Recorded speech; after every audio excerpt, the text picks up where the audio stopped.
You are going to want to scout out any old file cabinet when you see how fabulous this garden idea turned out. My front entry houses a water hose, however, here's how I went about disguising it. After removing the drawers from an old metal 2-drawer file cabinet, I'm hosing it down to clean it up. Then I am now spray painting all the exposed sides with a metal outdoor spray paint. I picked up a rubber 3D wrought iron look doormat, which is the kind you can see through. Working with the rubber mat design, the mat is being trimmed down with a metal ruler and X-Acto knife so it fits the cabinet front. The back of the mat is being sprayed with a heavy coat of spray adhesive to assist with the next step. Some heavy-duty outdoor glue is being applied in random spots. With the file cabinet laying on its back, the mat is being positioned into place along the front of the cabinet. Now I'm spray painting the mat so it blends in with the cabinet along with any other missed areas to the cabinet front. 2 or 3 coats may be required. Grabbing some Dollar Tree trash cans, I'm stacking 2 on each side inside the cabinet. Some planks of wood are being placed along the tops of the garbage cans to create a raised platform. 2 ferns are being placed inside the cabinet. No extra soil is even needed. And the end result is an outdoor, durable, gorgeous planter that doesn't break the bank. You're going to want to load up on some cheap dollar store hula hoops this summer after you see this fabulous entertaining hack. I'm laying down 6 21-inch hula hoops on some butcher block paper. Each hoop is getting spray painted in black. I applied several coats to ensure all areas were well covered. Since these hula hoops were covered in some kind of decorative tape, it required a little extra paint to cover the pattern, but it worked out great. I'm going to join 4 hoops to the first hoop, attaching evenly on all 4 sides. I'm attaching the first hoop loosely with a black zip tie, also from the dollar store. 3 more hula hoops are being attached to the first hula hoop, creating an even pattern of 5.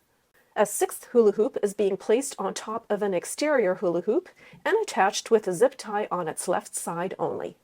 Each hula hoop on each side is being positioned vertically, then attached to the top hoop to create a cube shape. Each zip tie is being trimmed off with scissors to clean the ends up. I'm attaching some lightweight twine to one side of the top hula hoop with double knots. Leaving the roll intact, I'm stringing the twine across the top hula hoop in random places to create a spiderweb effect. The twine is being wrapped twice around the hoop with each stop for added strength. Keeping the twine as tight as possible is the key. To end the twine, I'm leaving lots of extra twine before cutting it off the roll, then knotting and trimming the ends. Now I'm positioning the wood round onto the twine. And you now have yourself a stylish and affordable outdoor table that's lightweight enough to carry wherever you wish. And who even knew hula hoops could look this chic? You are going to run for the plant pot shelves when you see how enchanting this idea turned out. I'm stuffing some paper inside a medium pot to catch any potential drips. A tube of waterproof silicone is being inserted into a gun. I'm applying silicone to the bottom of the plant pot along all the holes. I'm spreading the silicone with a small knife to ensure the entire surface is covered. The bottom tray is being siliconed, then pressed back onto the bottom of the pot until it clicks into place. The silicone is also being applied to any inside holes. I'm applying hot glue to the bottoms of both the small and medium pots, then holding them together until the glue sets. Container garden soil is being added to the lower pot. Flowers are being planted into the soil. Any gaps are getting a little more soil filler.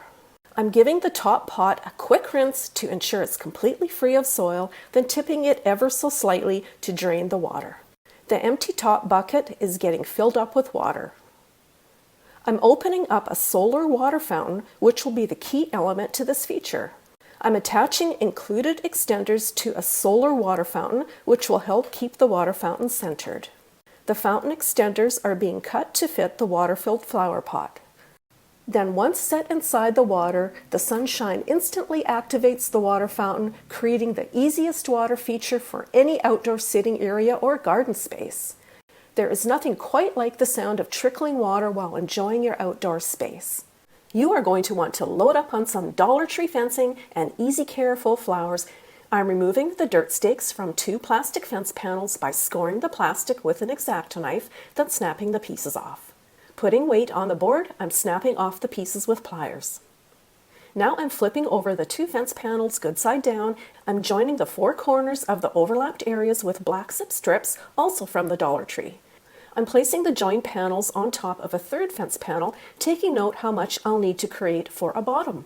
I'm now going to round out the shape of the basket by attaching the bottom to the basket. The bottom is positioned, then zip stripped into place, adding extra straps around the corners for additional support. I mixed up a small batch of acrylic craft paint to create a rust tone. Then I'm dabbing the paint onto the basket in a random way to simulate realistic rust. I'm creating a liner for the basket bottom by placing the basket onto a double-sided Amazon shipping package, then tracing it and cutting it out so it fits the inside of the basket perfectly. Some floral foam from a dollar store is being placed inside the basket. Some green moss I scooped off my lawn is being positioned along the bottom of the basket, good side facing out. Craft moss can be used as well. Sprigs of taller grass is being inserted into the floral foam. Other flowers are being rotated in tone, then inserted into the floral foam around the grass. Now that all the flowers are positioned, I'm able to continue to rotate paper filler with moss until all the sides of the basket are completely lined with moss. The tops of the tall grass is getting unevenly trimmed with scissors to give it a more natural look. And the final result is a gorgeous, realistic flower basket that I never need to water. The rusty iron basket looks like the real deal, and so does the flower arrangement, thanks to the added branches and real moss. Pick up some hardware cloth and river rock to create this super unique idea. While wearing safety gloves, I'm rolling out some 1/4-inch hardware cloth, then marking a height of 22 inches with a clothespin. Now I'm measuring the length of the plate, tripling that number to 39 inches. Using wire snips, I'm cutting the hardware cloth along the 2 measurements, then rolling up the cut wire into a tube shape. Now I'm using zip ties to join the tube shape together permanently. I'm placing them at each end and along the center of the tube, then trimming off the excess. With the tube now standing straight up, I'm placing a cut mesh square on top of the opening. Now I'm using the wires to attach the sheet to the tube. Now I'm trimming down the sheet to the shape of the tube, then using the wire snips to bend the cut wires slightly downward for safety reasons.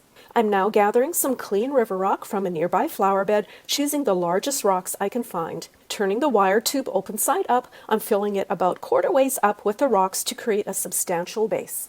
For a final touch, I'm positioning the plate on top to close off the tube, which leaves you with a super cool, nature-inspired side table that can display anything you wish.